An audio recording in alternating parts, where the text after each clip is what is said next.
ગુજરાતના સ્થાપત્યની વાત કરીએ તો ગુજરાતમાં પાટણ, મહેસાણા, ગાંધીનગર, અમદાવાદ, પંચમહાલ, વડોદરા, આણંદ, પછી રાજકોટ, જામનગર, જુનાગઢ, ગીર સોમનાથ, આ જે જગ્યાઓ છે ત્યાં કયા કયા સ્થાપત્ય બન્યા એની વાત કરીએ. સોલંકી કાળના સ્થાપત્યો ભીમદેવ સોલંકી. ગુજરાતના સોલંકી શાસનકાળ અને સલ્તનત યુગ દરમિયાન અત્યંત ઉચ્ચ કોટીનું સ્થાપત્યનું નિર્માણ પામ્યું. સોમનાથનું મંદિર મોહમ્મદ ગજનીએ આક્રમણ કર્યું ને સોમનાથ મંદિર ઉપર, ત્યારે આ રીતે મંદિર ખંડિત થયેલું. 17 વખત ચડાઈ કરેલી, બરાબર. અને અત્યારે આપણને આ રીતે જોવા મળે છે મંદિર. ગીર સોમનાથ જિલ્લાના વેરાવળ પાસે આવેલા પ્રભાસ પાટણમાં સોમનાથ મંદિર આવેલું છે. આજે પુરાણા મંદિરનું માત્ર સ્થાન જોવા મળે છે. છેલ્લે 1951માં આ નવા મંદિરનું નિર્માણ થયું હતું. આ ખંડિત થયા પછી 1951માં શું કર્યું? નવું મંદિર બનાવ્યું. સોમનાથ એ ભારતમાં અત્યંત પવિત્ર એવા 12 જ્યોતિર્લિંગોમાંનું એક છે. ભારતમાં જે 12 જ્યોતિર્લિંગો આવ્યા શંકર ભગવાનના, એમાંનું એક જ્યોતિર્લિંગ આ મંદિરમાં આપણને જોવા મળે છે.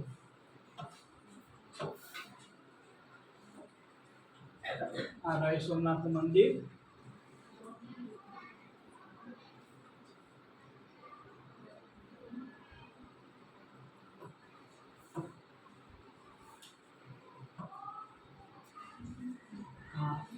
એક જ્યોતિર્લિંગ સોમનાથમાં આવેલું.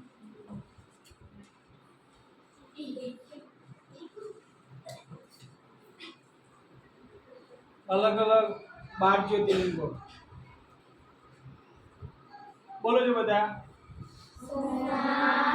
મલ્લિકાર્જુન, શ્રી મહાકાલેશ્વર, ઓમકારેશ્વર વ અમલેશ્વર, કેદારનાથ, ભીમશંકર, વિશ્વનાથ, ત્રંબકેશ્વર, વૈદ્યનાથ, નાગેશ્વર, રામેશ્વરમ અને ભૂષ્મેશ્વર. એમાંનો આપણું સોમનાથ આ એક એ આવેલું છે. અને બીજું દ્વારકામાં નાગેશ્વર જ્યોતિર્લિંગ આવેલું છે. એટલે ગુજરાતમાં આ 12 જ્યોતિર્લિંગોમાંથી સોમનાથનું અને નાગેશ્વરનું એમ 2 જ્યોતિર્લિંગ આવેલા છે. ઉપરકોટનો કિલ્લો ક્યાં આવેલો છે? જુનાગઢ. જુનાગઢ શહેરમાં ઉપરકોટનો કિલ્લો આવેલો છે. ઉપરકોટનું મૂળ નામ ગિરિદુર્ગ હતું.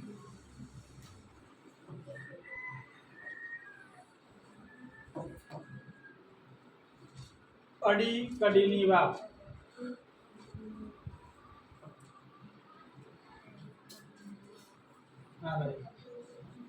પાણીનો કૂવો હોય, બરાબર. અહીંથી સીડી પરથી અંદર જવાનું. રાખ હેંગારે તેમાં અડીકડીની વાવ અને નવઘન કૂવો બંધાવી પાણીની સુવિધા પૂરી પાડી હતી. એક ઉક્તિ છે કે અડીકડી વાવ અને નવઘન જેને ન જોયો તે જીવતો મોહ. એટલે કે આપણે જીવનમાં આ વસ્તુ જોવા જેવી છે. જોઈશું નહીં તો આપણે શું કહેવાયશું? જીવતા મોહ. એટલે આપણે જીવનમાં એકવાર આમના મુલાકાત લેવી જરૂરી છે. નવઘન કૂવો.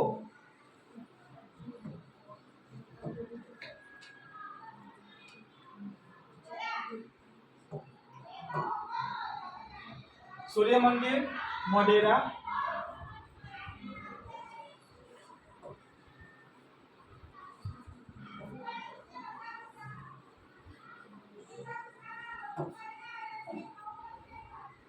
ગુજરાતના મહેસાણા જિલ્લામાં મોઢેરા ખાતે આવેલ સૂર્ય મંદિર સોલંકી યુગના રાજવી ભીમદેવ પ્રથમના શાસનકાળમાં બનેલું. કોના સમયમાં બન્યું હતું? ભીમદેવ પ્રથમ આ સૂર્ય મંદિર જે મોઢેરામાં એટલે કે મહેસાણામાં આવેલા મોઢેરા ખાતે આ મંદિરનું પૂર્વ દિશામાં આવેલ પ્રવેશદ્વાર એવી રીતે રચાયેલું હતું કે સૂર્યનું પ્રથમ કિરણ મંદિરની છેક અંદર ગર્ભગૃહ સુધી રેલાઈને સૂર્ય પ્રતિમાના મુકુટની મધ્યમાં રહેલ મણિ પર પડતા સમગ્ર મંદિર પ્રકાશથી ઝળહળી ઉઠતું. ભગવાનની જે મૂર્તિ મૂકેલી છે એના મુકુટ ઉપર આવેલા મણિ ઉપર પડે શું? સૂર્યનું કિરણ, અને આખું મંદિર એ કિરણોથી ઝળહળી ઉઠતું હતું. પરિણામે સમગ્ર વાતાવરણમાં જાણે કે દિવ્યતા પ્રગટી હતી. આ મંદિરમાં સૂર્યની 12 વિવિધ મૂર્તિઓ અંકિત કરેલી છે જે આજે પણ જોઈ શકાય છે. મંદિરની બહારના જળકુંડની ચારે બાજુ નાના નાના કુલ 108 જેટલા મંદિરો આવેલા છે જે ઉષા અને સંધ્યાકાળે પ્રગટતી દીપમાળાને લીધે એક નયનરમ્ય દ્રશ્ય ઊભું કરે છે. કેટલા મંદિરો આવેલા છે? નાના મોટા 108 મંદિરો આવેલા છે. સૂર્યદેવની મૂર્તિ જળકુંડ મંદિરની બહાર આવેલું આ રીતે 108 મંદિરો આવેલા છે નાના મોટા.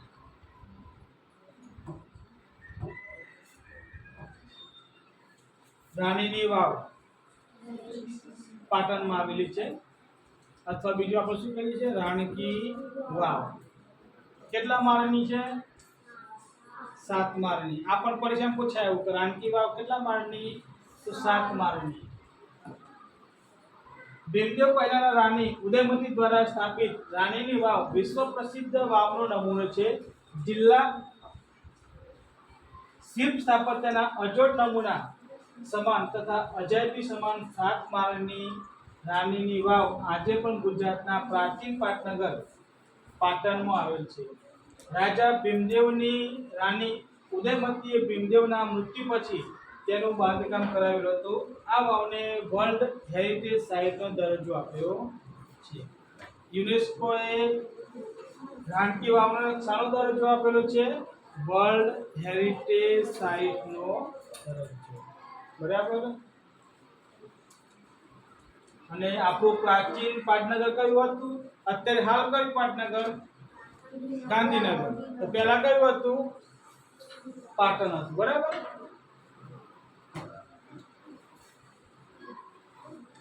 આ રાણકી વાવનો મેં ફોટો લીધેલો તે છે, અને આ પાટણમાં આવેલું સહસ્ત્રલિંગ તળાવ અત્યારે ખંડિત વિસ્તારમાં જોવા મળે છે, એટલે કે બધું તૂટી ગયેલું છે. બરાબર. રાણકી વાવ તો આવી રીતે જોવા મળે છે આપણને અત્યારે ત્યાં, અને ત્યાંની આ કોતરણી કામ બહુ જોવા જેવી છે. રાણીનો કૂવો, કોતરણી કામ.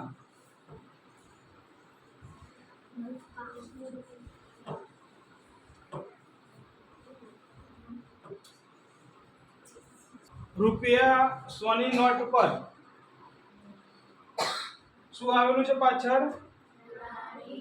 રાણકી વાવ. બરાબર, યાદ રાખજો. આ ક્યાંક કદાચ પરીક્ષામાં પ્રશ્ન પૂછાઈ જાય પણ રૂપિયા 100ની પાછળ શાનું ચિત્ર આપેલું છે? રાણકી વાવ. સિદ્ધરાજ જયસિંહ, જયસિંહ સોલંકી, બધા જોડે બોલજો. હા, ગુલામનું નામ શું હતું? સિદ્ધરાજ જયસિંહ. પછી બીજું નામ? ત્રિભુવન ગઢ. અને બીજું અવંતીના. બરાબર. આ બધા નામ પ્રજાએ આપેલા. જે રાજાએ મહાન કામ કર્યા હોય, સારા કામ કર્યા હોય, એટલે ગામના અથવા રાજાના જે લોકો, દરબાર લોકો હતા, એ લોકોએ ગુલામના નામ પાડેલા. પછી જન્મ કઈ સાલમાં થયેલો? 1091.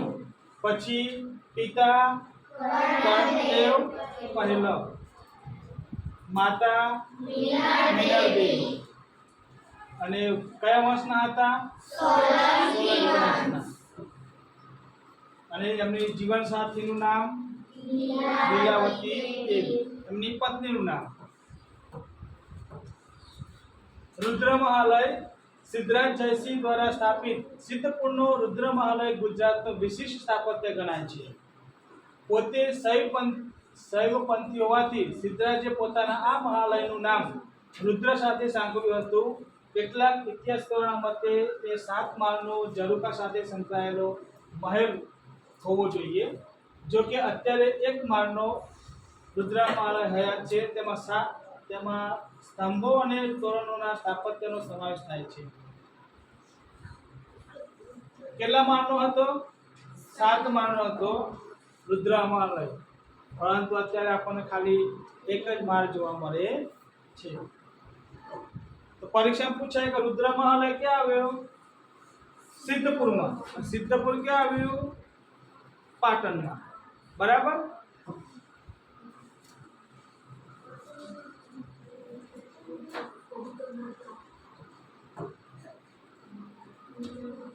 મીનળ દેવી સિદ્ધરાજ જયસિંહના માતા. સિદ્ધરાજના માતા મીનળ દેવીના કહેવાથી દ્વારકામાં મલાવ તળાવ અને વિરમગામમાં મુનસર તળાવ બાંધવામાં આવ્યા હતા. સિદ્ધરાજ જયસિંહના શાસન દરમિયાન પાટણમાં સહસ્ત્રલિંગ તળાવ બાંધવામાં આવ્યું. આ ઉપરાંત વડનગરમાં કીર્તિ તોરણ અને શર્મિષ્ઠા તળાવ પણ આ સમયમાં બન્યા હતા.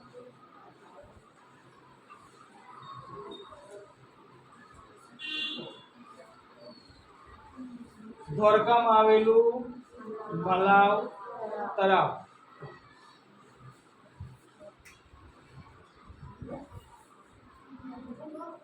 વિરમગામમાં મુનસર તળાવ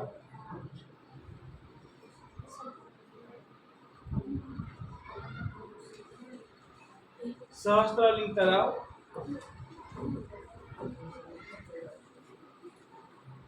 કીર્તિ તોરણ ક્યાં આવેલું છે? વડનગર. બરાબર. એનું જે શિલ્પકલા જુઓ તમે, બહુ મસ્ત બારીક કોતરણી કામ કરેલી છે. વડનગરમાં આવેલું શર્મિષ્ઠા તળાવ ખાલી જગ્યામાં પૂછાય એવું છે કે શર્મિષ્ઠા તળાવ ક્યાં આવેલું છે? વડનગરમાં. વડનગર કોની જન્મભૂમિ?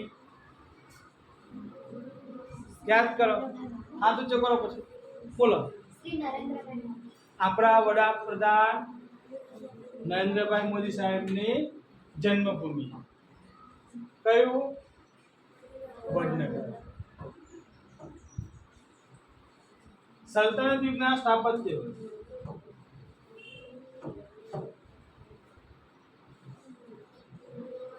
અમદાવાદનો કોટ. પેલું આપણે આવ્યું હતું ને ગુલાબ ખીલે તો સૂંઘ લેના. એ જે વર્ષો હતા એ દરમિયાન જે બાંધકામ થયું સ્થાપત્ય બને એની વાત છે. તો એ દરમિયાન શું બનેલું? અમદાવાદનો કોટ, ભદ્રકાળીનો કિલ્લો અમદાવાદમાં આવેલો છે, જામા મસ્જિદ.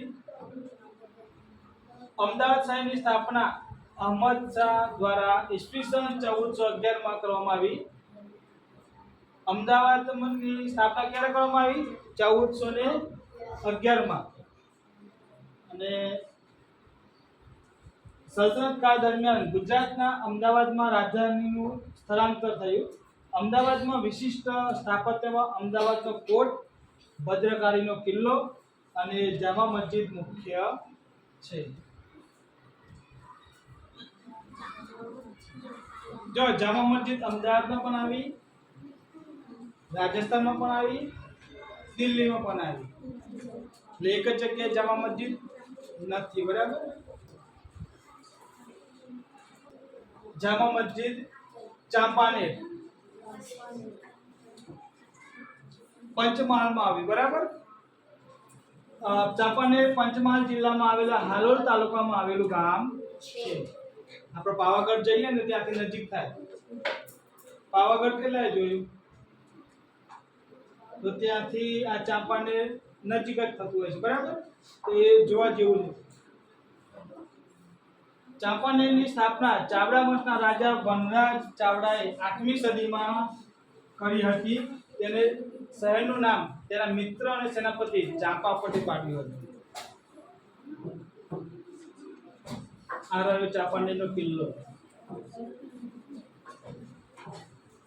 પાવાગઢ જવાનું થાય તો આની મુલાકાત લેવાની, નજીકમાં જ છે, બરાબર, યાદ રાખજો. રૂડા દેવીની વાત અડાલજ. ચાંપાનેરમાં જામા મસ્જિદ અને ચાંપાનેરનો કિલ્લો તથા અડાલજની રાણી રૂડા દેવીની વાવ એ સમયમાં પ્રખ્યાત બન્યા હતા. કાંકરિયા તળાવ.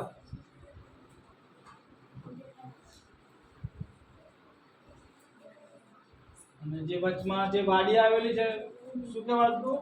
નગીના વાડી. આ તળાવ સાકું. ગુજરાતના અન્ય સ્થાપત્યમાં હોજે કુતુબ એટલે કે કાંકરિયા તળાવ અને નગીના વાડી, ડભોઈના કિલ્લો, ખંભાત અને દ્વારકાની મસ્જિદો પ્રમુખ સ્થાપત્ય ગણાવી શકાય છે.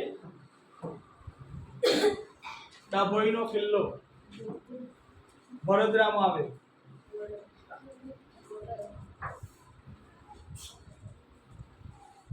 ડભોઈનો કિલ્લો વડોદરામાં આવેલ છે.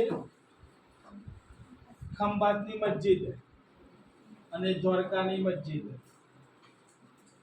આ સલ્તનત યુગ દરમિયાન બનેલા સ્થાપત્યો. સીદી સૈયદની જાળી અમદાવાદમાં આવેલી છે. આ એક જ પથ્થરમાંથી બનાવીને કોતરણી કામ કરીને આ વૃક્ષની જે ડાળીઓ દેખાય ને એ એક જ પથ્થરમાંથી બનાવેલી છે. તો એને શું કહેવાતું? સીદી સૈયદની જાળી. અમદાવાદના વિશિષ્ટ સ્થાપત્યમાં સીદી સૈયદની જાળી વિશ્વવિખ્યાત છે. તેની જાળીઓમાં વિશિષ્ટ પ્રકારની જાળીઓની કોતરણી જોવા મળે છે. અત્યંત બારીક કોતરણી પથ્થરોમાંથી નકશી કરીને તૈયાર કરવામાં આવી છે, જેને વિશ્વની ઉત્કૃષ્ટ સ્થાપત્ય કલાનો નમૂનો ગણવામાં આવે છે.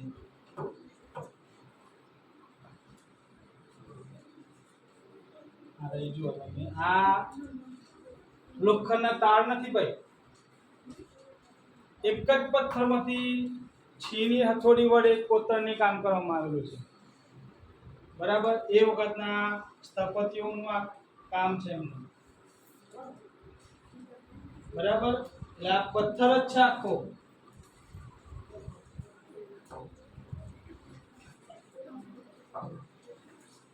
અમદાવાદના સુલતાન કુતુબ શાહે હોજે કુતુબ નામનું એક સરોવર નિર્મિત કરાવ્યું હતું, જે પછીથી કાંકરિયા તળાવ તરીકે જાણીતું બન્યું.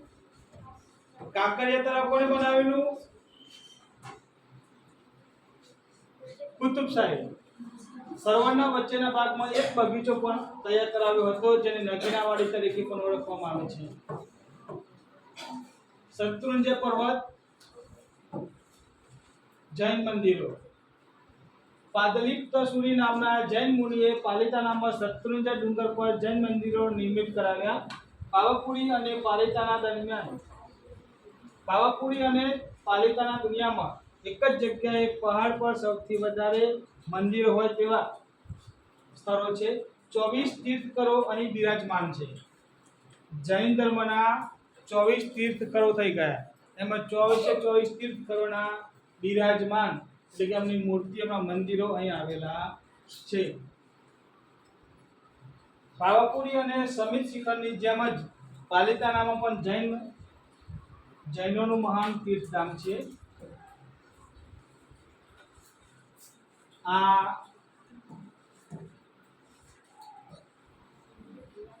પાવાપુરી અને સમિત શિખર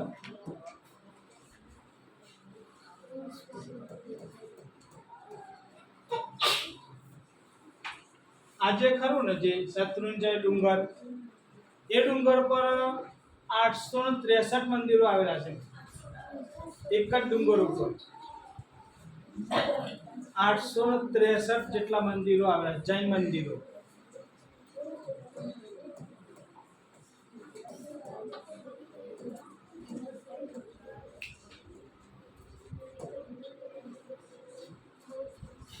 મહાવીર સ્વામી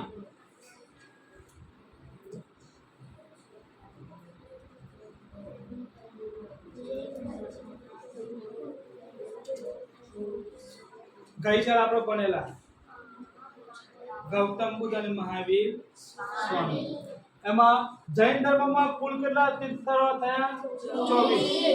એમાં પ્રથમ જે તીર્થકર હતા એ તીર્થકર ઋષભદેવ હતા, એટલે કે એનું નામ હતું આદિનાથ. ઋષભદેવ પણ કહેવાય અને આદિનાથ પણ કહેવાય.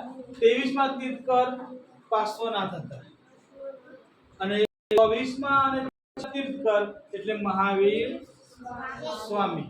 પ્રથમ કયા અને છેલ્લા કયા એ ખાસ યાદ રાખવાનું. તો પ્રથમ તીર્થકર ઋષભદેવ અને જ્યારે 24માં તીર્થકર મહાવીર સ્વામી. મહાવીર સ્વામીનો જન્મ કુંડગ્રામમાં થયો હતો. તેમનું બાળપણનું નામ વર્ધમાન, માતા ત્રિશલા, નામ સિદ્ધાર્થ, નંદીવર્ધન, તેમની પત્નીનું નામ યશોદા, પ્રિય. અને મહાવીર સ્વામીએ 5 વ્રતોનો ઉપદેશ આપ્યો હતો અને 72 વર્ષ પાવાપુરીમાં તેઓ, એટલે કે 72 વર્ષે પાવાપુરીમાં તેમનું મૃત્યુ થયું હતું.